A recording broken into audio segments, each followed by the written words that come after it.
or inject pure caffeine into your vein. I mean, what sort of, I'll ask the people who are perhaps thinking about using coca leaf and maybe a little scared because it has cocaine.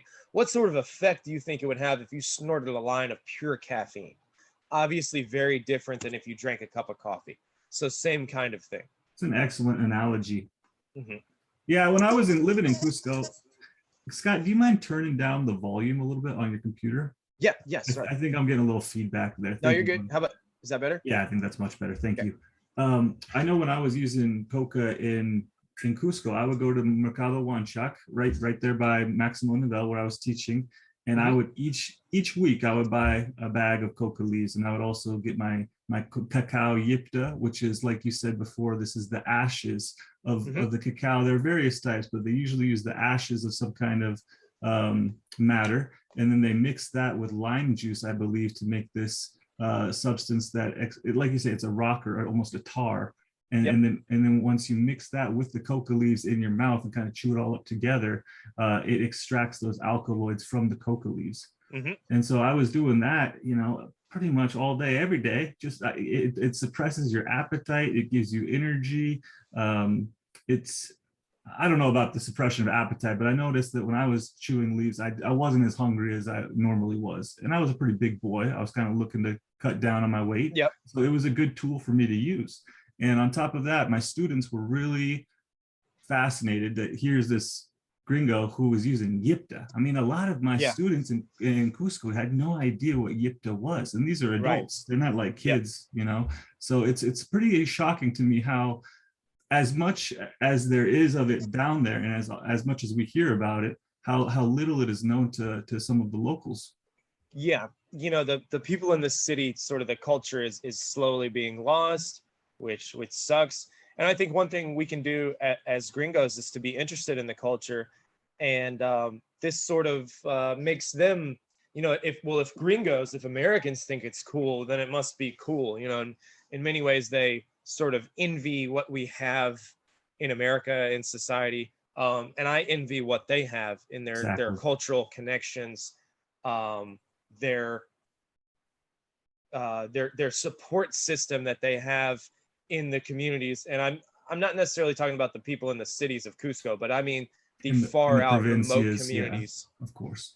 We could talk about Aini and stuff like that, but then we're going to get off on a whole nother thing. But when Aini is sacred reciprocity, look it up. That's all I'll say. But when I chew coca leaf, so I chew a fat wad. I'm talking, I fill my cheek up with it as much as I can. I use yipta. I like the yipta of quinoa, personally. I find it to be the strongest. I hate the stevia yipta. I don't think it works. I don't like it either. It's too sweet, and it just, I don't feel it. No, it doesn't. It does not work. So I absolutely cannot eat for an hour or two after I chew coca. So like, the effects of coca for me, I don't feel hungry at all. I feel energy, and it's a different kind of energy than you feel from caffeine. It's a much, I like it much more. I drink makes coffee. Me super jittery sometimes. Yeah, exactly. Whereas this is a more focused energy. Exactly. Yeah, it doesn't have the jittery feeling as much, although you can get shaky off of coca leaf. I mean, it can be quite powerful. It'll make my cheek go numb and sometimes my throat go numb, and that is from the cocaine and the other related compounds that are in it. But a lot of Westerners, gringos, whatever, I always joke that they want to look at a drug and get high. They do not want to work for it.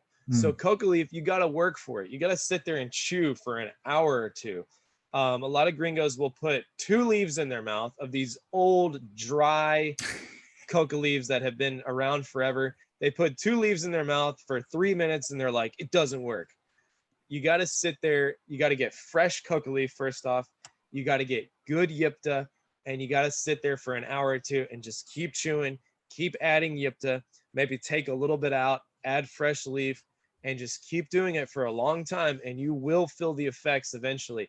But it's something you have to sort of work at. Real quick before we talk about your own experiences here, I want to mention that when you guys are going to these markets down there, make sure you ask your Coca lady for the special stash, because she'll Yeah. have a really big bag out in front of her to show everyone, and that's where she gives most people. But she's also got one that's right behind her that she's sitting on. That's a little small one, and that's got the fresh stuff. That's the one you want. It's a little bit more expensive, but it's well worth it. Yep, exactly. And it makes a huge difference how fresh it is. Mhm. It really makes a big difference. I'll say real quick, my friend Scott Whitman, if you look on YouTube, it's One Way Ticket with Scott Anthony.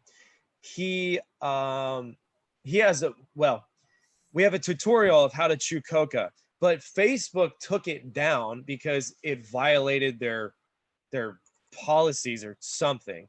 Of course it did. So yeah, it's ridiculous. I guess they thought it was a tutorial on how to make cocaine, which it absolutely was not. Anyway, you if you message me on Facebook, Scott Lite, Lite, I can send you the video.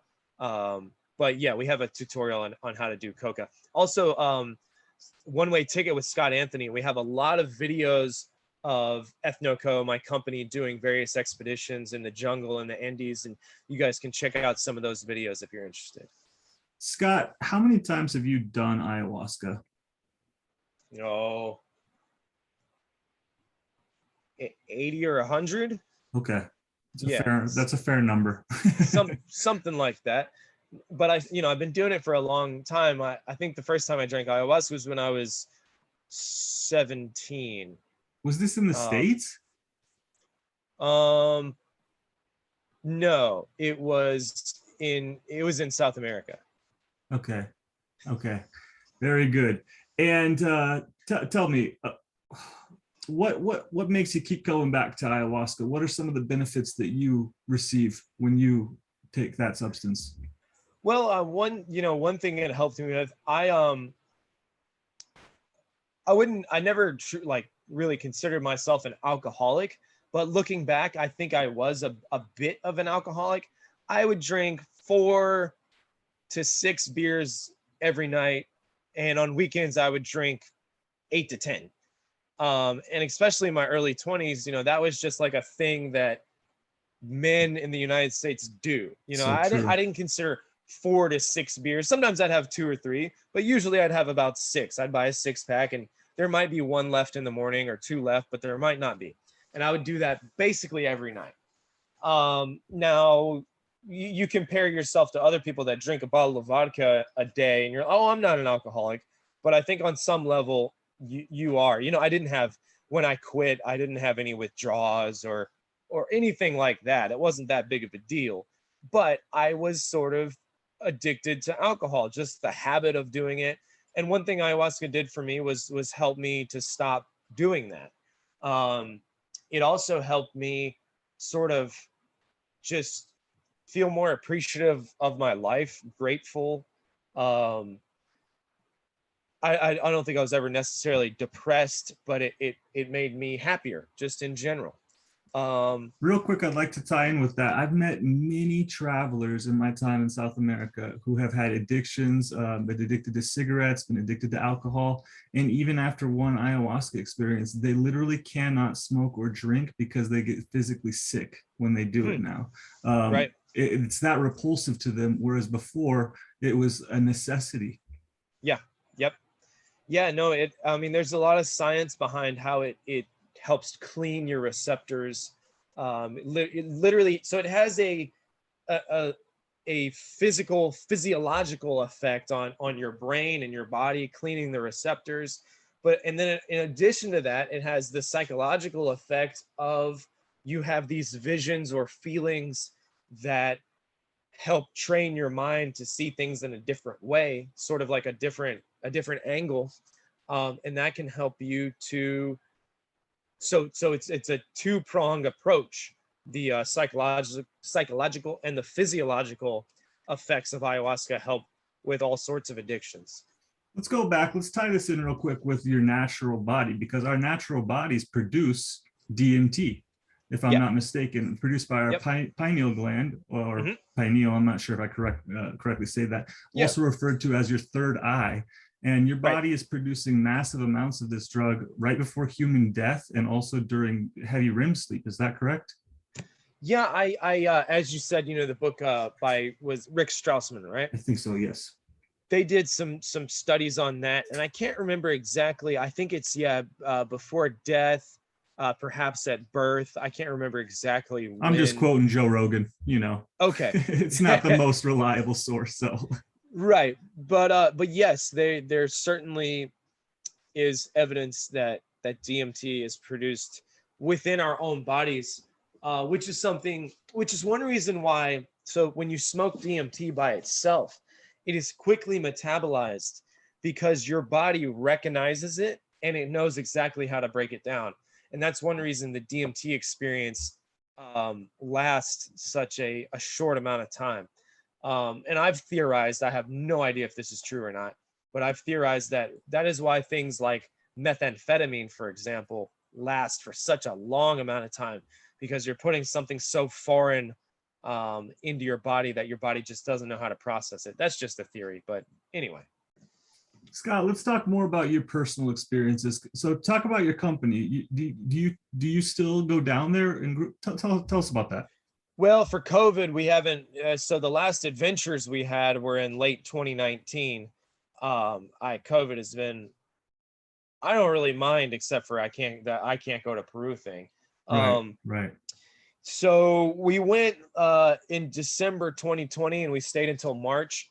I felt that I just wanted to return to the US to work and make money because I couldn't do my big adventures like I normally do. I felt that it was irresponsible to go visit remote native communities because of the possibility that I could bring COVID into their communities.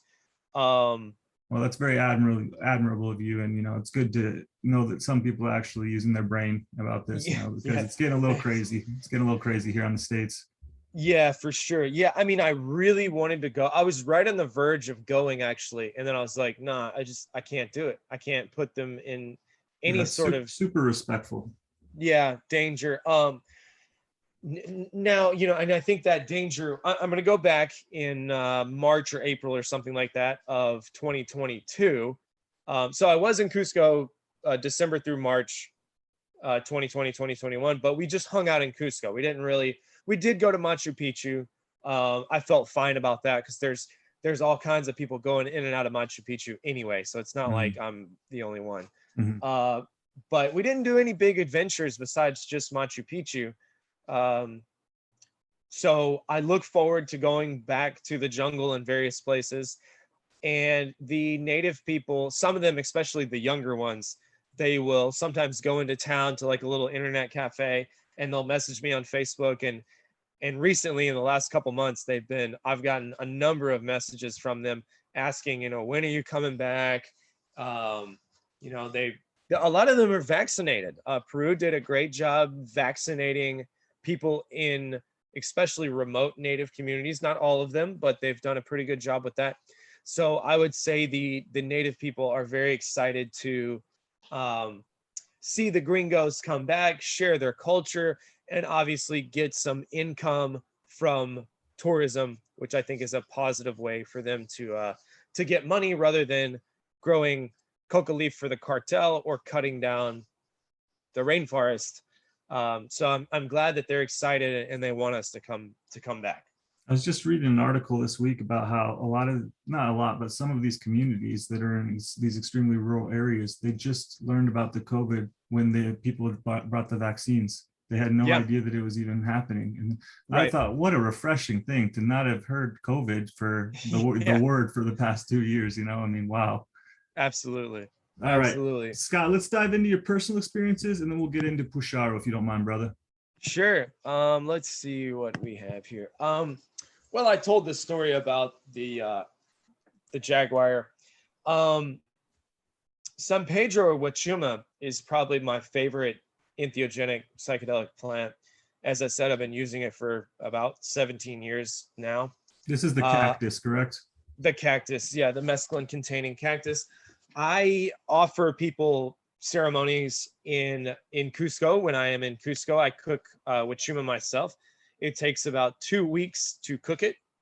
I only do them in Peru. I I don't do anything outside of Peru because it's illegal. And I go to Peru every year, so I don't need to. But yeah, it takes about 2 weeks to cook.